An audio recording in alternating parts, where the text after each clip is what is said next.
The movie begins in futuristic Canada, where the government has banned the birth of a second child to control the population. No one is allowed to give birth to more than one child, even if the first one dies.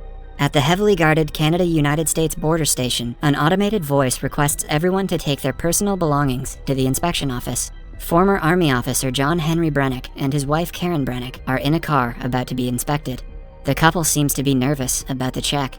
When Karen moves her arm, a magnetic vest that she is wearing inside her overcoat is visible. Turns out that Karen is pregnant and they are going to Vancouver to give birth to their second child. After the first child is born, the government ties the female's tube. However, Karen got lucky and got pregnant again. Hence, the magnetic vest is to cover her pregnancy. When they are at the inspection center, the soldiers order them to get out of the car with their belongings. While a soldier checks Karen's bag, a girl in front of them gets arrested for being pregnant. But as Karen walks through the scanning machine, the magnetic vest stops it from alerting the guards. The couple is safely outside, but one guard approaches them and notices the magnetic vest on Karen. An alarm starts to ring and the soldiers attack them. John manages to fight them and runs away with Karen to cross the bridge. As the soldiers pursue them, John asks Karen to run away without him, and she reluctantly agrees. John is soon arrested, but Karen manages to flee. In the following scene, we see John and other prisoners like him in a vehicle being taken to a prison called the Fortress. It is a privately owned maximum security prison offered by the Mentel Corporation. The Fortress lies in the middle of a massive desert, and escaping from the prison is impossible. They get inside the facility, and the guards make them strip naked. A voice in the background welcomes the prisoners to the Fortress and introduces himself as Director Poe. The prisoners are then brought to a room where everyone is fitted with a psychological security intelligence system. The system is fitted into their intestine and is triggered when anyone breaks the prison's rules. The process is called intestination. Poe announces that after the implantation of the technology, the prisoners who cross the yellow line on the floor will be induced with extreme pain in their abdomen, and the ones who cross the red line will die instantly. One of the inmates gets nervous and crosses the yellow line. As soon as he does, he falls down in pain. He accidentally crosses the red line, too. The man's stomach starts to bloat and eventually bursts. Others are put into an elevator that goes underground. It is revealed that the prison is 30 stories underground. John and a fellow inmate named Nino Gomez are led off on a floor. They are greeted by a monitoring device called the Z-10, which takes them to a crowded prison cell. One of the inmates named Stiggs yells at Zed, claiming that the cell already has too many people, but Zed instead threatens to intestinate him. The cells have a laser beam that stops inmates from going out when not needed. John introduces himself to another inmate named D-Day. As they are about to fall asleep, the third inmate, named Abraham, tells John to not dream. After everyone is asleep, Zed comes to inspect the prisoners. It scans John's face and goes into his dream. John is dreaming about him making love to Karen. Somewhere else in the monitoring room, the prisoner's director, Poe, watches John's dream and grows an infatuation with Karen. He reminds John dreaming is an unauthorized thought process that is not allowed in the facility and wakes him up. Sharp pain in his abdomen makes him struggle, suggesting that he has been intestinated. The following day, the inmates are made to work in underground construction. A homosexual inmate named Maddox sexually assaults Nino. John comes to his rescue and fights Maddox. Zed stops the commotion by triggering the device in their abdomen. Later, all three of them are kept in a tiny laser cell and asked who started the fight. Nino is too scared of Maddox to tell the truth. To save Nino, John lies that he himself started the fight. He is then taken to Poe's office, where Abraham is shaving Poe's beard. Poe shows John a live video of Karen showering. As it turns out, she was arrested after John and brought to prison as well. Poe intestinates Karen and John, making them whimper in pain as his punishment. Later, Abraham tells John that floors A and B are the women's quarters, hence Karen might be there too. Then, we see Karen in her cell talking to a fellow pregnant girl. As her stomach starts to hurt, two guards take her away. Karen realizes that the facility does something with their newborn children. In the men's quarter, Maddox picks a fight with John. The men get into an intense battle as everyone in the facility watches them, along with Poe from his cabin. Karen sees her husband from her floor and is surprised. Both the parties are bloodied when John pushes Maddox off the edge, but he hangs onto it. Poe orders John to finish off Maddox, but John instead helps him. Poe takes the matter into his own hands and uses a weapon to kill Maddox that blows up his whole stomach, creating a hole in it. John finds Maddox's abdomen device on the floor and secretly hands it to Nino before being taken away by the guards. In the following scene, Karen walks into a room where John is suspended in a massive machine called the Mind Wipe Chamber. Poe has sent her to ask John to cooperate with them. They talk for a while, but the guards drag her out soon after. The machine starts to move along with John making him hallucinate. This is his punishment for not obeying Director Poe's order to kill Maddox. John's brain slowly starts to break down as he sees his time at the military, his wedding day, and so on. After 3 days, Poe invites Karen to his chamber.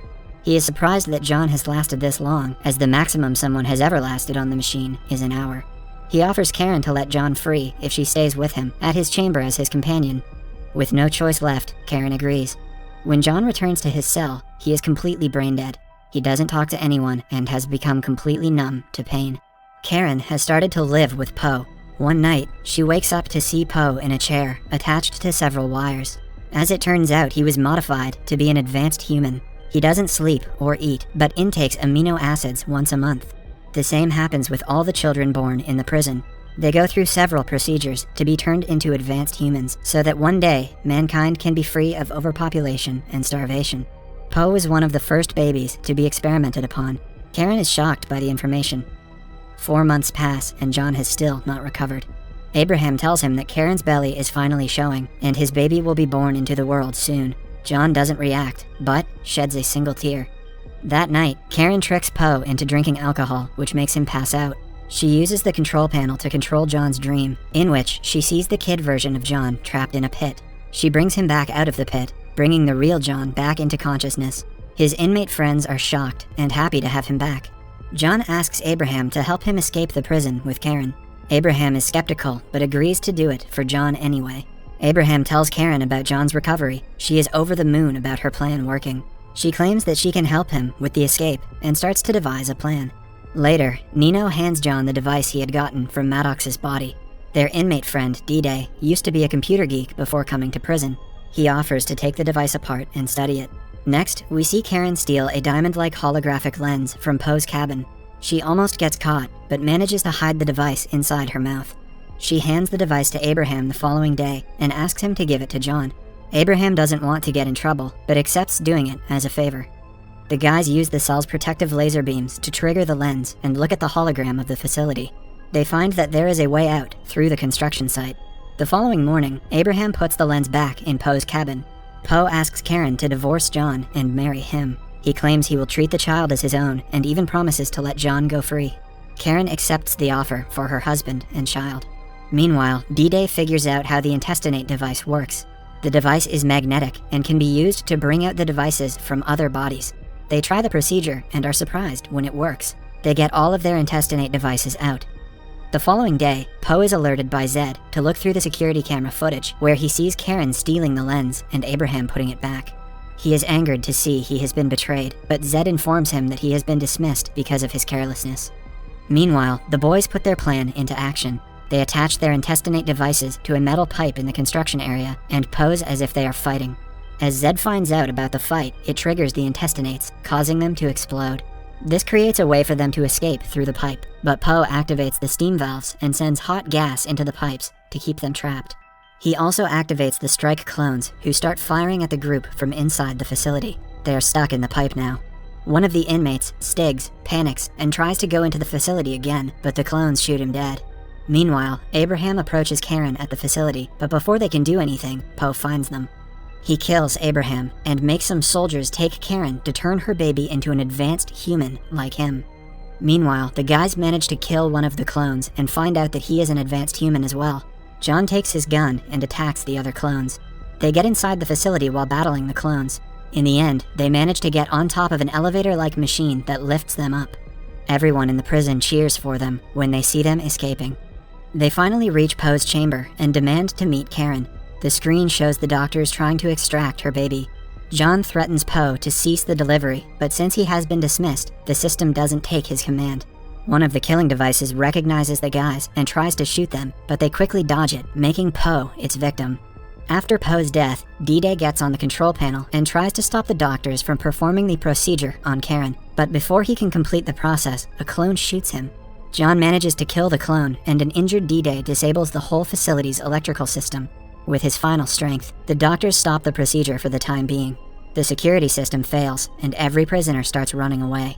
John and Nino are the only survivors.